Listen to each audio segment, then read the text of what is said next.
স্বাভাবিকভাবে আমরা তো এটা জানা উচিত আল্লাহর কথা বলি, কোরআনের কথা বলি,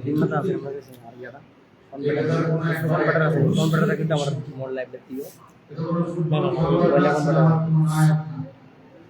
সবাই এই হুজুরের একটা ছবি তুলতে হবে, প্রত্যেকের মোবাইল দিয়ে। এই অসভ্যতা কি আছে আমার বুঝায় বলেন। সবাই সবাই মোবাইল দিয়ে আমার ছবি তুললে কি হবে? কে দেখবে তোমার? তুমি আমার মোবাইল দিয়া, তার মোবাইলে নাই আছে, সবখানে আছে, শুধু শুধু এই অস্থিরতার কি অর্থ আছে? বিবেককে কাজে লাগাও। একজন মুসলমান, একজন মানুষ, তার সবচেয়ে বড় বৈশিষ্ট্য হলো যে সে বিবেক শক্ত। আল্লাহ তাআলা পূর্ণ আকল বিবেক মানুষকে দান করেছেন। প্রত্যেক প্রাণীকে আল্লাহ তাআলা আকল দিয়েছেন, তার মধ্যে মানুষকে আল্লাহ জন্য দয়া করে তোমরা ছেলেরা আমার কথা কমপক্ষে যারা শুনতেছো, তোমরা তোমাদের হাতে ধরা মোবাইল গুলো বন্ধ করো। আমি আদেশ করলাম যাদের হাতে ধরা মোবাইল হাতে ধরে রাখছো,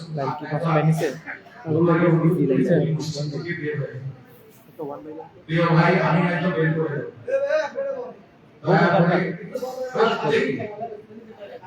আমার এই কথা শুনতে পছন্দ হয় না, তুমি চলে যাও, আমার কোনো সমস্যা। আমি তো ভোটে দাঁড়াইছি, আজ আমার এটা কোনো জনসভা, আমি বলছি আমার ভোট দরকার, যে ইলেকশন না, তাই অতএব এটা নিয়ে মানুষ একত্র হলে কি আর না হলে আল্লাহ তাআলার কাছে গ্রহণ পাওয়া, এটা হলো মূল বিষয়। এই জন্য আমরা প্রত্যেক এমনিতেই জায়গাটা ছোট্ট, এই সীমিতটুকু জায়গার মধ্যে আলহামদুলিল্লাহ তোমরা অনেক ছেলে বসছো, বাবারা কিছু বাবারা বসতে বয়স্ক ওলামা ইকরাম আছে এখানে। আল্লাহর ঘর এটা, কোরআন কারীম থেকে হযরত কথা বলতেছিলেন, ইস্তিগফারের উপরে কথা বলতেছিলেন। আমি আয়েশা 10-15 মিনিট শুনলাম, 10 মিনিট হবে। তাই কাকে বলতেছি? আমাদেরকে বলতেছি। এজন্য আমরা প্রত্যেকেই আকল শূন্য যদি কেউ হয়ে যায়, বিবেক শূন্য, দোস্ত সে মানুষ থাকে না, সে জন্তু জানোয়ার, যে তার বিবেককে কাজে লাগায় না, দিমাগকে কাজে লাগায় না, নিজের হিসাব করে, সে আসলে সুস্থ স্বাভাবিক কোনো মানুষ না। মনের ইচ্ছা মতো করে যা চায়, যখন যা মন চায় তাই যে করতে থাকে। আল্লাহ কসম, কোরআন শরীফ তাকে ওই ব্যক্তির জিন্দেগিকে কুত্তার জিন্দেগি, কোরআন শরীফ ওই জীবন কুত্তার জীবন, কুকুরের জীবন, যে জীবন মনের ইচ্ছা মতো চলে। আমার যা মন, চুল, শাক, জামা, পোশাক, কথাবার্তা, চাল চলন, উঠা বসা, সবকিছুই আমার মন মতো। এখানে আল্লাহর বিধান কি, রাসূলের বিধান কি, আমার ধর্মের বিধান কি, আমার ইসলামের বিধান কি, কিছু কোনো পরোয়া না করা, ধারণা কোনো কিছুর দিকে ভাই আমার নজর নেই। আমার নজর একটাই, আমার মনে যা আছে, যখন যেটা ভালো লাগছে, যখন যা মনে, যখন যা কিছু ভালো লাগছে সেটা, যখন যে জামাটা ভালো লাগছে সেটাই পরলাম, যখন যে প্যান্ট ভালো লাগছে সেটাই পরলাম, যখন যা করতে মন চাইছে তো রাতের 3টা বাজে ঘুমাইলাম, মন চাইছে যে দিনের 10টা বাজে উঠলাম। আল্লাহ কসম যে কোরআন শরীফ নাযিল করেছে, ওয়ালাউ শি'না লারাফা'নাহু বিহা ওয়ালাকিন্নাহু আখলাদা ইলাল আরদ ওয়াত্তাবা'a হাওয়াহু ফামাসালুহু কামাসালিল কালব। সূরা আরাফ আল্লাহ বলেন, আমি চেয়েছিলাম বান্দাকে আমার ওয়াহির মাধ্যমে, আমার আয়াতের মাধ্যমে, আমার দ্বীনের মাধ্যমে তাকে আমি মর্যাদা দান করতে। আল্লাহ বলেন আমি চাইছিলাম আমার বান্দাকে সম্মানিত করতে। আমি তার জন্য ওয়াহি পাঠাই, আমি তার জন্য কোরআন পাঠাই, আমি তার জন্য রাসূল পাঠাই, আমি তার জন্য পূর্ণাঙ্গ ধর্ম পাঠাই। এই সব কিছু দিয়ে আমি চেয়েছিলাম আমার তুমি তার কাজে হাত ছাড়ো।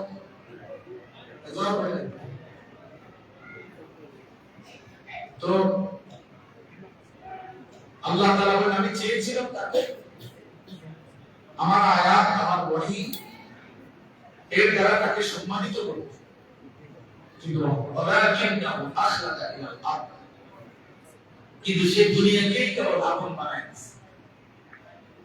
সে দুনিয়া নিয়েই, দুনিয়ার লোভ লালসা, দুনিয়ার চাওয়া পাওয়া, চাহিদা, কামনা, বাসনা, এটাকেই সে তার আপন করে নিয়েছে। ওয়াত্তাবা হাওয়াহু, এবং আল্লাহ তাআলা বলেন এবং সে তার মনের ইচ্ছা মতো, মনের চাহিদা অনুসরণ করেছে। অর্থাৎ আমার ওয়াহি কোনো পাত্তাই দেয় না, আমার আয়াতের কোনো পাত্তাই দেয় না, আমার রাসূলের কোনো পাত্তাই দেয় না, বরং সে তার মনের চাহিদা মতো যা মন চাইছে তাই অনুসরণ করেছে। আল্লাহ বলেন ফামাসালুহু, তার উদাহরণ হলো কামাসালিল কালব কুত্তার মতো। কালবের অর্থ কুত্তা, কুকুর। তোমরা ভাই যে কোনো মাদ্রাসা ছাত্ররে জিজ্ঞাসা করে দেখো যে কালবের অর্থ কি, তো শুনবা যে কালবের অর্থ কুত্তা। তাহলে প্রিয় ভাই বলো যে জিন্দেগি ওয়াহি অনুসরণ করে আল্লাহর কথা, রাসূলের কথা, কোরআনের কথা, ওই জীবন কুত্তার জীবন। এজন্য বেনামাজের জিন্দেগি কুত্তার জীবন। এই যে তোমরা যারা নামাজ পড়ো না, তোমার জিন্দেগি কুত্তার জীবন। মনে আমি বলি কোরআন বলছে তোমাদের যাদের কপালে সেজদা নাই, তোমার জীবন কুত্তার জীবন। হারাম ঘরের জিন্দেগি কুত্তার জীবন। আল্লাহর অবাধ্য নাফরমানের জীবন কুকুরের জীবন, কুকুরের জীবন। এবার আত্মপরিচয় মিলায় নাও, এখন তোমার ফয়সালা তুমি করো। এই পরিচয় যদি তৃপ্ত দেওয়া হয় কুত্তা এত খারাপ, ঠিক আছে, ঠিক আছে, অসুবিধা নেই। নিজের পরিচয় নিজেই নিয়ে নিলাম। যদি মনে করে যে হুজুর আমি আমার মতোই চলবো, কিসের আল্লাহর বিধান, কিসের রাসূলের বিধান, কোরআনের বিধান, আমার ধর্মের কোন বিধান আমি মানি না, আমি মুক্ত, আমি আজাদ, আমি স্বাধীন, আমার কোনো বাবা নাই, আমার কোনো মা নাই, আমার কোনো পারিবারিক বন্ধন নাই, আমার কোনো বংশীয় ঐতিহ্য নাই, আমার কোনো ধর্ম নেই। আমার ধর্ম এটাই যে আমার নফস, আমার খোদা আমার নফস, আমার মনে আছে। আল্লাহ তাআলা বলেন ওই ব্যক্তির উদাহরণ কুকুর। রাসূলুল্লাহ সাল্লাল্লাহু আলাইহি ওয়াসাল্লাম বলেন দুনিয়া জীবা, দুনিয়া একটা পচা মরা গন্ধা লাশের মতো। অতালিবুহা কিনা, এই যে তুমি আমার এটা অতালিবুহা কিনা, আল্লাহ তাআলা নবী সাল্লাল্লাহু আলাইহি ওয়াসাল্লাম বলেন শুধুই দুনিয়া ওই অপরাধ চলে গেছে। এই ছেলে, এই বেটা, ভাই বোন, এই ভাই বোন, নামো চেয়ার থেকে নামো।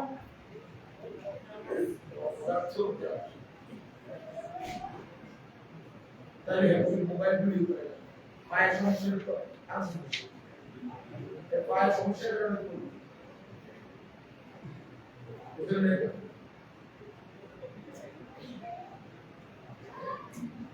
পায়ের সমস্যার কারণে না করবেন।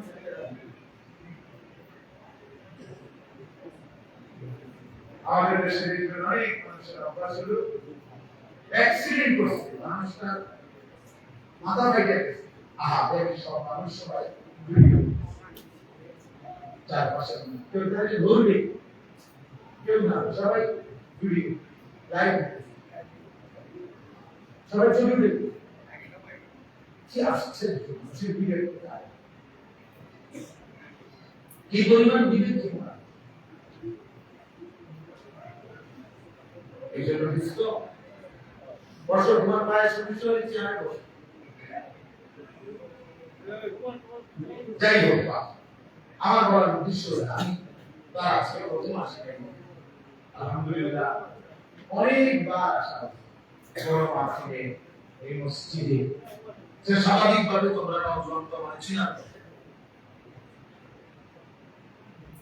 এই জন্য দোস্ত আমরা প্রত্যেকে আমার কথা হলো একটা ছোট্ট কথা তোমার বিবেক তুমি কাজে রাখো কমপক্ষে দুটো ফয়সালা করো তুমি মানুষ না জানো প্রিয় ভাই আমার অনুরোধ একটা ছেলে হলো এটা মনে রাখো তুমি ফয়সালা করো তোমার চলাফেরা কথা বসা তোমার হাসি তোমার সারা দিনের নড়াচড়া কি বুঝবে আসলে তুমি মানুষ না জানো কোরআনুল কারীম মানুষকেও কি বলছে জানোয়ার বলছে যে মানুষ রূপী জানো উলাইকা কাল আনআম ইন হুম ইল্লা কাল আনআম ফামাসালুহুম কামাসালিল কালব এটা কোরআন শরীফের আয়াত কিছু মানুষকে আল্লাহ বলছে এরা জানো কাদেরকে বলবেন আপনি খোঁজ দাও কাকে বললেন আল্লাহ ওয়াতলু আলাইহিম নাবা আল্লাযী আতাইনাহু আয়াতিনা আল্লাহ বলেন বন্ধু তার কথা শুনেন আমি তাকে আমার আয়াত দিয়েছিলাম ওহী দিয়েছিলাম ফানসালাখা মিনহা সে সেখান থেকে নিজেকে বিচ্ছিন্ন করে ফেলল ফাআতবাআহু শাইতান ফলে শয়তান তাকে অনুসরণ করল এখন শয়তানই তার বন্ধু তার সমস্ত পছন্দ অপছন্দ নির্ধারণ করে শয়তান ফাকানা মিনাল গায়িন আল্লাহ তাআলা বলেন ফলে সে পথভ্রষ্ট গোমরা এর অন্তর্ভুক্ত এজন্য বাপ নিজের কমপক্ষে কদর করা এতটুকু যদি তার বিবেক না থাকে আর কি করা কমপক্ষে এতটুকু যে আমি আসলে কি আমার ব্যক্তি পরিচয়টা কি এক মিনিট হলো তোমার আমরা গাড়িতে বসা থাকি আমি 4:30 বাজে বিকাল 4:30টায় লক্ষ্মীপুর থেকে রওনা দিছি ওইখানে আমার বয়ান ছিল জোহরের পর নোয়াখালী লক্ষ্মীপুর তাই আমি শুধু আসর মাগরিব আর এশা এখন এখানে নাম পড়লাম মাঝে শুধু এই দুই ওয়াক্ত নামাজ মসজিদে জামাতে পড়ছি আর কোথাও আমি এক কাপ চা খাই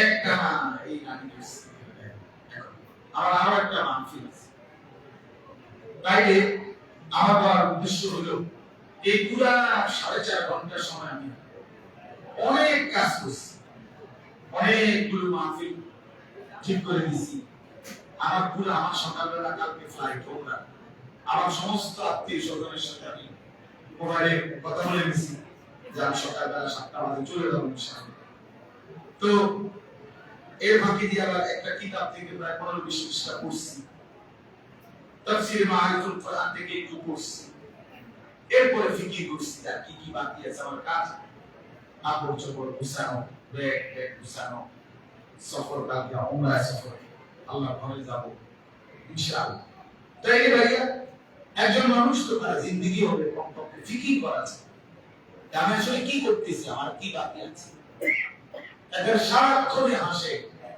সারাক্ষণে লাফায় ফাল মারে সারাক্ষণই মোবাইল দেখে এটা কি পাগল এরকম পাগল মানুষের একেবারে বুঝি পারছে সারাক্ষণ মানুষের শাহওয়াত মানুষের যৌন চাহিদা আকর্ষণ নারীর আসক্তি মোবাইলের আসক্তি কোন সময় ছুটবে না এটা আমাদের আল্লাহ তাআলা 24 ঘন্টা নারীর লোভ মোবাইলের লোভ ছবির লোভ এজন্যই বানাইছেন এই 24 ঘন্টা তোমার ভিতরে বুঝি শুধু এই একটাই কি সারাক্ষণ বুঝি একই কাজ শাহওয়াত সারাক্ষণই বুঝি মানুষের বন্ধুদের আড্ডা দেয় সারাক্ষণই বুঝি মানুষের লাফায় খাওয়ায় এটা কোন কথা কি কথা এটা কারণ প্রতিদিন একই রকম একদিনও মনে করবে না যে আমার কেউ বানাইছে কিনা, একদিনও মনে করবে না আমার কোনো সৃষ্টিকর্তা আছে কিনা, আমাকে কেউ বানাইলেন কিনা, তিনি আমার কাছে কিছু চাচ্ছেন কিনা, আমি যার কাছে ফিরে যাবো কিনা।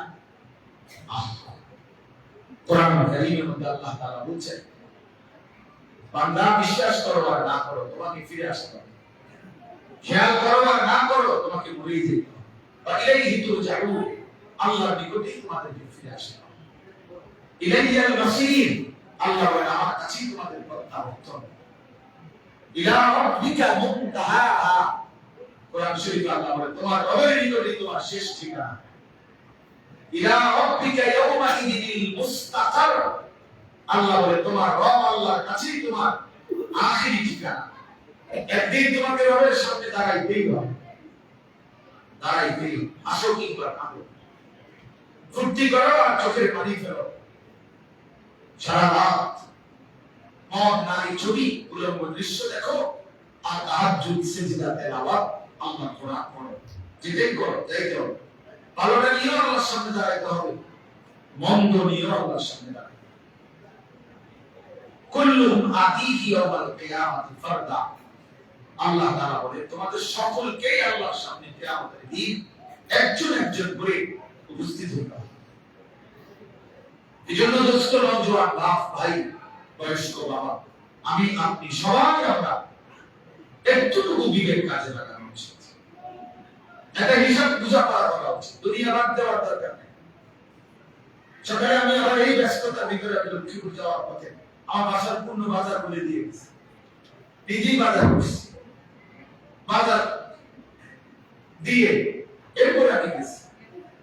এখন আমি এটা উদ্দেশ্য জানি না বাজার পান না, সংসার হোক অসুবিধা নেই, বাজার হোক, ব্যবসা হোক, আমার হোক, রোজগার হোক, স্ত্রী সন্তানের সংসার হোক, কোন সমস্যা নেই, কিন্তু আখিরাত টোটালি ভুলে যাওয়া, এ কি দোয়া করে, এ কিসের জিন্দেগি, এ কেমন জীবন ভাইয়া? এক ওয়াক্ত নামাজ পড়তে মন চায় না, এত বড় জানোয়ার মানুষের কথা শেখেন না, এক ওয়াক্ত নামাজ পড়তে মন চায় না, মানুষের বাচ্চা, মুসলমানের বাচ্চা এত বড় জানোয়ার। জি জি, কয়জন নামাজ পড়ছো এশার নামাজ? আমি জানি না, আমি যা করে কোন লজ্জায় আল্লাহ করে ঢুকছো, বেশরম, যাদের শরীর নাপাক তোমরা বেহায়ারা কোন লজ্জায় মসজিদে ঢুকছো, যারা ঠিক মতো পেশাব করে পানি নাও না, যারা প্রস্রাব করে টয়লেট পেপার ব্যবহার করো না, তুমি তো অসভ্য, তুমি তো অসভ্য, তুমি তো অপবিত্র, তুমি তো নাপাক। আর নাপাক কেমনে মসজিদে ঢুকো, কেমনে ঢুকলাম? একবার বলছে না ফেরে বিবেক জাগে নাই, এ তো আল্লাহর ঘর, এ তো রবের ঘর। বড় ভাই কেমনে পারলাম এত বড় চোখের সামনে আল্লাহর ঘর দেখি, প্রতিনিয়ত আযান শুনে এত ইমাম, এত আলেম, এত মুয়াজ্জিন, এত মসজিদ, এত মাদ্রাসা, এত তালিব ইলম, এত হুজুর, এত পাঞ্জাবি টুপিওয়ালা দেখেও একটা ভালো হবে না যে কি এরা কি করে আমি কি করি, এরাও মুসলমান আমিও মুসলমান, তাহলে আমি কি যাতে মুসলমান, আমি এক ওয়াক্ত নামাজ পড়ি না, আমার এক ওয়াক্ত নামাজ পড়তে মনই চায় না, আমি এত বড় মানুষ কেমনে হইলাম, ছোট বড় মানুষ কেমনে, ছোট বড় হাইওয়ান আমি কেমনে হলাম, এতটুকু তো কমপক্ষে বোঝাপড়া করা উচিত।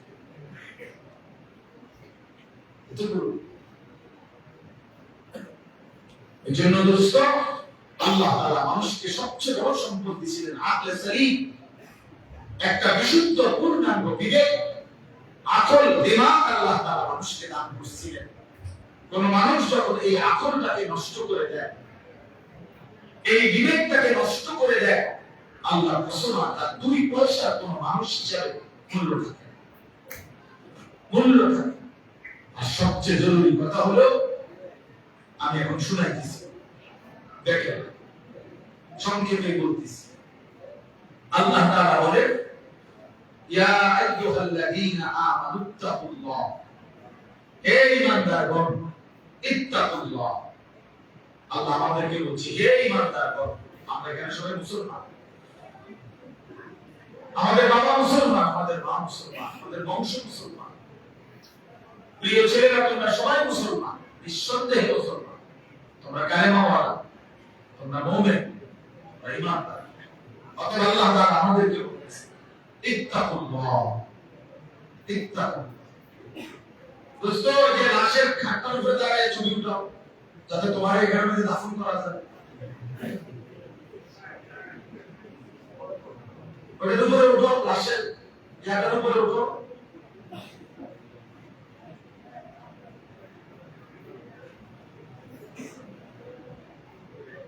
আমি ছেড়ে দেওয়ার মানুষ, সবাই জানে আমি শক্ত মানুষ। আগে আগেই তো বলছি, কারণ আমি তো প্রিয়তা দিয়ে কি করবো, আমি তো ইলেকশনে দাঁড়াইছি, আমার অনেক শ্রোতা দিয়ে আমি করবো। অনেক মানুষ হয়েছে তো কি আমার খবর আছে না, 10 লাখ মানুষ হয়েছে, তারপরে খবর আছে মা আমার। এজন্য দোস্তটা ভাবা উচিত, বিবেক অনেক শক্ত মানুষের, অনেক ছেলেমেয়েদের কথা অব্যাহত গুনাহ এবং নাফরমানি তোমাদের কলিজা পাথর বানায় দিয়েছে, তোমাদের দিল পাথর বানিয়ে দিয়েছে। আল্লাহ নবী সাল্লাল্লাহু আলাইহি ওয়াসাল্লাম বলেছেন, একেবারে স্পষ্ট হাদিস আছে যে কিছু মানুষের অন্তর কাল কুজে বিরবাদ গান, মানে আমি বুঝানোর জন্য এটা দিয়ে বুঝাইলাম। এই যে এই বোতল, এটা এরকম উল্টা, মানে জগ, গ্লাস, মগ। নবী সাল্লাল্লাহু আলাইহি ওয়াসাল্লাম বলছে কিছু মানুষের দিল এরকম উল্টানো জগের মতো, উল্টানো মগ, উল্টানো বোতল। এটা যদি এভাবে রাখে, এবার এইখানে আটলান্টিক মহাসাগরের সমস্ত পানিও যদি ঢালে, এটা খুলবে কেন? এটা যে উল্টাবে, এটা যে উল্টা।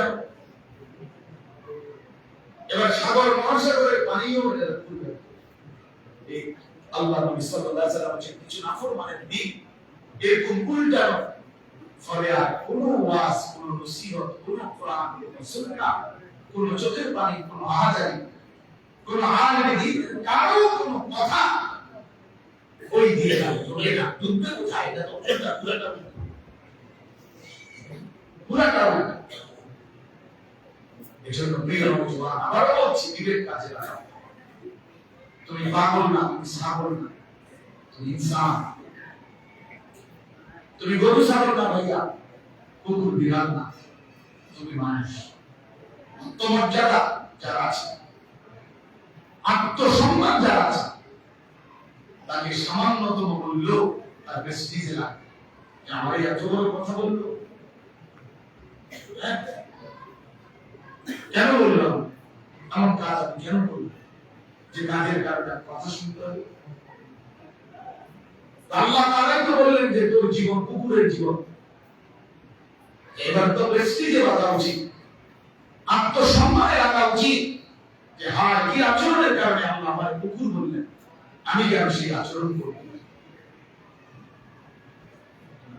আল্লাহ আমাদেরকে বুঝার তৌফিক দান করেন। আমিন। বলছিলাম আল্লাহ তাআলা বলেন, হে ঈমানদারগণ, ইত্তাকুল্লাহ, তোমরা আল্লাহকে ভয় করো, তোমরা আল্লাহকে ভয় করো, আল্লাহকে ভয় করো।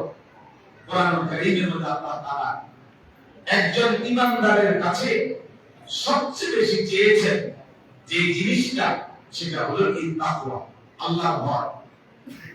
আল্লাহ তাআলা বলেছে, তুমি যেহেতু মুমিন, তুমি যেহেতু বললা বান্দা লা ইলাহা ইল্লাল্লাহ, তুমি যেহেতু বললা মুহাম্মাদুর রাসূলুল্লাহ সাল্লাল্লাহু আলাইহি ওয়াসাল্লাম, তুমি বলছো তুমি মুসলমান, তুমি নিজের হাতে লিখছো তোমার ধর্ম ইসলাম, তুমি কালেমা উচ্চারণ করেছো, তুমি রাসূলকে সাক্ষী দিয়েছো, তাই তুমি যেহেতু বললা, এজন্য আমি আল্লাহ তোমাদেরকে বিশেষভাবে বলতেছি, ইত্তাকুল্লাহ, তোমরা আল্লাহকে ভয় করো, তোমরা আল্লাহকে ভয় করো। ও ভয় করে না কেন? ও তো হিন্দু। ও ভয় করে না কেন? ও তো ইহুদি। ও ভয় করে না কেন? ও তো খ্রিস্টান। ও ও তো নাস্তিক, ও তো মুরতাদ, ও তো আল্লাহদ্রোহী, সে তো আল্লাহকে স্বীকারই করে না, তার আবার ভয় কি আছে? কিন্তু তুমি তো মুমিন, আল্লাহ বলে তুমি তো ঈমানদার, অতএব তুমি আল্লাহকে ভয় করো, তুমি আল্লাহকে ভয় করো।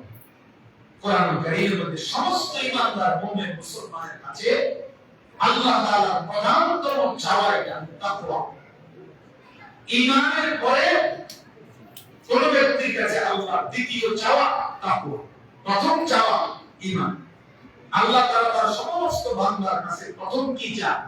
প্রথম চায় বান্দা আমার কালেমা গ্রহণ করো, আমার কালেমা গ্রহণ করো, লা ইলাহা ইল্লাল্লাহ মুহাম্মাদুর রাসূলুল্লাহ, এই কালেমা গ্রহণ করো, ঈমানের সাক্ষ্য দাও, কালেমার সাক্ষ্য দাও, ঈমানের এলান করো, এটা আল্লাহ প্রথম চায়। আর যখনই কেউ ভাইয়া পিছনে চায় আমি সব ঠিক করতে পারতেন, আলহামদুলিল্লাহ এর দূর পারেন শুনে এই বাচ্চা কাচ্চা এই শিক্ষা চেঁচামেচি সব বুঝাইতে গেলে টাইম শেষ, এত টাইম নাই আমার, যে দুই সম্ভব হয়েছে এতটুকু বললাম। তো বললাম ইত্তাকুল্লাহ, আল্লাহকে ভয় করো। তো আল্লাহকে ভয় করো এই কথার অর্থ কি? সমস্ত তাফসীরের মধ্যে আছে এই কথার দুই অর্থ। কোন ব্যক্তি আল্লাহকে ভয় করা মানে কি? অর্থাৎ আমরা মুমিন, আল্লাহ আমাদের কাছে বারবার বলছে ইয়া আইয়ুহাল্লাযীনা আমানুত্তাকুল্লাহ হাক্কা তুকাতিহ, ইয়া আইয়ুহাল্লাযীনা আমানুত্তাকুল্লাহ ওয়া কুনু মা'আস সাদিকিন, ইয়া আইয়ুহাল্লাযীনা আমানুত্তাকুল্লাহ ওয়া কুলু কওলান সাদীদা, ইয়া আইয়ুহাল্লাযীনা আমানুত্তাকুল্লাহ ওয়া তানজুর নাফসুম মা قدمت লিগাদ, ইয়া আইয়ুহান নাসু ইত্তাকু রাব্বাকুম إن زلزلة الساعة شيء عظيم، يا أيها الناس اتقوا ربكم الذي خلقكم من نفس واحدة وخلق منها زوجها। এভাবে বারবার কোরআন শরীফে আছে, বারবার আল্লাহ তাআলা বলছে হুদাল লিল মুত্তাকিন লাআল্লাকুম তাত্তাকুন, উইদ্দাত লিল মুত্তাকিন ইন্নাল মুত্তাকিনা ফি জান্নাতিন ওয়া উয়ুন, ইন্নাল মুত্তাকিনা ফি যিলালিন ওয়া উয়ুন, ইন্নাল মুত্তাকিনা ফি মাকামিন আমিনিন লাআল্লাহুম ইয়াত্তাকুন, ওয়া মান ইয়াত্তাকিল্লাহা ইয়াজআল লাহু মাখরাজা, ইন তাত্তাকুল্লাহা ইয়াজআল লাকুম ফুরকানা। আয়াত আয়াত ইয়া আইয়ুহান নাবিয়্যু ইত্তাকিল্লাহ, আল্লাহ তাআলা বলছে হে নবী আপনি তাকওয়া অবলম্বন করেন। আল্লাহ তাআলা সমস্ত নবীদেরকে বলছে তাকওয়া অবলম্বন করো, সমস্ত ঈমানদারদেরকে বলছে ইত্তাকুল্লাহ, তাকওয়া অবলম্বন করো। আল্লাহ নবীদের কাছেও তাকওয়া চাচ্ছে, সমস্ত উম্মতের কাছেও বান্দাদের কাছেও তাকওয়া চায়, মুমিনের কাছেও তাকওয়া চায়। তাকওয়া মানে কি? সমস্ত নবী, সমস্ত সাহাবী, সমস্ত আউলিয়া, সমস্ত মুমিন সবার কাছে আল্লাহ তাকওয়া চায়। তাকওয়া তাকওয়া এই তাকওয়া মানে কি? তাকওয়া মানে দুই কথা, তারকুল মুনকারাত ফি'লুল খায়রাত, সমস্ত গুনাহ ছেড়ে দেওয়া, সমস্ত আদেশ পালন করা। আল্লাহ তাআলা বলেন গুনাহ ছেড়ে দাও ইত্তাকুল্লাহ, আদেশ পালন করো ইত্তাকু, আমি তোমারে বানাইছি বান্দা, তুমি বলছো দেখে আমি তোমারে বলছি। তুমি বললা তুমি মুসলমান, তুমি বললা তুমি মুমিন, তুমি তো বললা তুমি ইসলাম গ্রহণ করেছো বা ইসলাম মানতেছো, তুমি নিজেই বললা তুমি কালেমা ওয়ালা, তাহলে তুমি কেন গুনাহ করবে? আর গুনাহ করলে মুসলমান বলছো কেন? তুমি কেন আল্লাহর নাফরমানি করবে? এজন্য আল্লাহ তাআলা বলেন ইয়া আইয়ুহাল্লাযীনা আমানুত্তাকুল্লাহ, হে ঈমানদারগণ আল্লাহকে ভয় করো। এই আল্লাহকে ভয় করা মানে এই দুই জিনিস, যে গুনাহ বর্জন করে সে আল্লাহকে ভয় করে, যে আদেশ পালন করে সে আল্লাহকে, কোন মিথ্যুক আল্লাহকে ভয় করে না, কোন সুদখোর আল্লাহকে ভয় করে না, কোন ঘুষখোর আল্লাহকে ভয় করে না, কোন মদখোর নেশাখোর আল্লাহকে ভয় করে না, কোন জুয়ারি আল্লাহকে ভয় করে না, কোন বেহায়া বেপরদা নারী আল্লাহকে ভয় করে না, কোন চরিত্রহীন লম্পট দুশ্চরিত্র আল্লাহকে ভয় করে না। আল্লাহকে ভয় করে যদি কেউ বলে তার প্রথম প্রমাণ সে গুনাহ থেকে শতভাগ বাঁচতে চেষ্টা করে, বাঁচতে চেষ্টা। হ্যাঁ বলি তো তাই বলে কি গুনাহ হবেই না হবে? চেষ্টা করবে আবার উঠে দাঁড়াবে। গুনাহ এতটুকু হইতে পারে যে বিসলা খাওয়ার মতো। মানুষ তো আমার এখান থেকে 1 কিলোমিটার বা এখানে আধা কিলোমিটার আমার বাড়ি, এদিক দিয়ে আমার রাস্তা, তা আমি একদিন হয়তো উচট খাইলাম, 2 দিন উচট খাইলাম, তাই প্রতিদিন প্রতিদিন এখন দীর্ঘদিন চলার কারণে আমার কাজ কাজও হয়ে যায়। চোখ বন্ধ করলেও আমি বুঝি কোনখানে যে একটা গর্ত আছে, কোনখানে নোংরা নিচে আছে, আপনারা জানি না। তাই তবে গুনাহ হতেই পারে, কিন্তু সেটা তো হোঁচট খাওয়া, ইসলা খাইলাম, আবার ঘুরে দাঁড়াইলাম, আর এটাই ইস্তেগফার। এটাই মৌলানা সাহেব বলতেছিলেন, আল্লাহর কাছে ফিরে আসা, তওবা করা। আল্লাহ ভুল হয়ে গেছে, করে গেছে, আর করবো না, এমন ভুল আর হবে না, এমন ভুল আর হবে না। এজন্য দোস্ত, আল্লাহ তাআলা বলেন, বান্দা আল্লাহকে ভয় করো। আল্লাহকে ভয় করার প্রথম অর্থ গুনাহ বর্জন। ইত্তাকিল মাহারিম তাকুন আবাদান নাস। নবী সাল্লাল্লাহু আলাইহি সাল্লাম বলেন, সমস্ত হারাম ছেড়ে দাও, তাহলে তুমি হবে সবচেয়ে বড় ইবাদত গুজার বান্দা, সবচেয়ে বড় ফরজগার, সবচেয়ে বড় আল্লাহ। আল্লাহ তাআলা কোরআনে বলেন, ওয়াদাল যাহিরাল ইসমি ওয়া বাতিনা, আমার বান্দা প্রকাশ্য গুনাহ ছেড়ে দাও, গোপন গুনাহ ছেড়ে দাও। আল্লাহ বলেন, ওয়ালা তাকরাবুল ফাওয়াহিশা মা যাহারা মিনহা ওয়া মা বাতান। আল্লাহ বলেন, বান্দা অশ্লীলতা, বেহায়াপনা, অসভ্যতা, নোংরামি, নারীকে কেন্দ্র করে যাবতীয় অশ্লীলতা, বেহায়াপনা, এই নাচ গান, নারী ছবি, জিনা, ব্যভিচার, অবৈধ কামনা বাসনা, আল্লাহ তাআলা বলেন এর প্রকাশ্য কাছে যেও না, গোপনেও কাছে যেও। আমার কাছে কিতাব আছে আরবি, ওই কিতাবে এক বুজুর্গ লিখছেন, এই যুবক অন্ধকারে গুনাহ করো না, আর অন্ধকারের সৃষ্টিকর্তা যিনি, তিনি তো তোমাকে চেনেন। বুঝলেন না? আপনারা মনে করছেন আমরা কেউ দেখে না, কিন্তু যিনি অন্ধকারের সৃষ্টিকর্তা, তিনি দেখবেন না কেন? আল্লাহ তাআলা তো নিজেই অন্ধকারের সৃষ্টিকর্তা। ওয়াল্লাযী খালাকায যালামা ইয়ারানি। এই বুজুর্গ বলছে, মনে রেখো, তুমি মনে মনে বইলো, নিজের মনে নিজে বুঝাইও, ওয়াল্লাযী খালাকায যালামা, তিনি আল্লাহ যিনি অন্ধকারকে সৃষ্টি করেছেন, ইয়ারানি, তিনি তোমাকে দেখতেছেন, তিনি তোমাকে দেখতেছেন। আলাম ইয়ালাম বিআন্না আল্লাহা ইয়ারা। কোরআন শরীফে আছে, আল্লাহ বলে, বান্দা তুমি কি জানতে না আমি যে তোমাকে সারাক্ষণ দেখি? আসলে বাজারে জিজ্ঞেস করো, এই বান্দা তুমি জানতে না আমি যে রাত 2টাতেও দেখি, আমি যে একাকি রুমে আমি আল্লাহ দেখি? কেন বুঝে, কোন রাগ করে নাফরমানি করে লাগে? আমার ভাইরা গুনাহ ছেড়ে দেয়, আল্লাহকে ভয় করা। প্রিয় ভাই নওজোয়ান, তোমাদেরকে বলি হাত জোড় করে, কতদিন আল্লাহ নাফরমানি করে? 16 বছর বয়স মাত্র, 18-20 বছর বয়সে যদি এত নারী, এত ছবি, এত উলঙ্গ দৃশ্য দেখে ফেলো, আগামী ভবিষ্যৎ কি করবে? এখনো তো হায়াত বাকি। যদি আল্লাহ তোমারে 60 বছর হায়াত দেয়, ধরে নিলাম, অনিশ্চিত, আমরা জানি না কে কতক্ষণ হায়াত, ধরে যদি দেয়, তো তুমি তো 20 বছরের ভিতরেই পৃথিবীর সব উলঙ্গ নারী ছবি, অসভ্যতা, নোংরামি সব দেখেই ফেললা। তো বাকি জীবন কেমনে কাটাবে? এই শাহওয়াত তো তোমার ঘুমাতে দিবে না, এই অসভ্যতা তো তোমার ভালো থাকতে দেবে না।